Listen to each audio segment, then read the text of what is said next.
તો આ હનુમાનજી મહારાજ તમને ને મને શીખવાડે છે ભક્તો, જગતમાં ક્યાં નાના થઈ જવું ને ક્યાં મોટા થઈ જવું.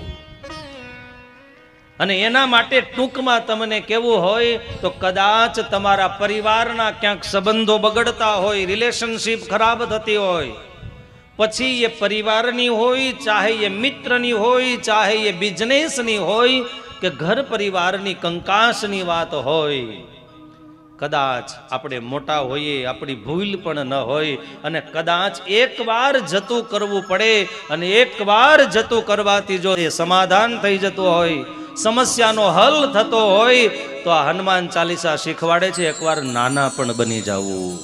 પણ હનુમાનજી મહારાજ પાછી બીજી વાત એ પણ શીખવાડે છે કે એક વખત નાના થઈ જવું, બે વખત નાના થઈ જવું, પણ વારે વારે જો નાના થવું પડતું હોય તો પછી અહીંયા અટકી જવું. ક્યાં અટકી જવું, ક્યાં નમી જવું, એ આજના જગતમાં શીખવા લાયક મોટામાં મોટી વાત આ વાત છે. ક્યાંક જતું કરો, ક્યાંક જાતે કરો, ક્યાંક નમી જાઓ, ક્યાંક ખમી જાઓ.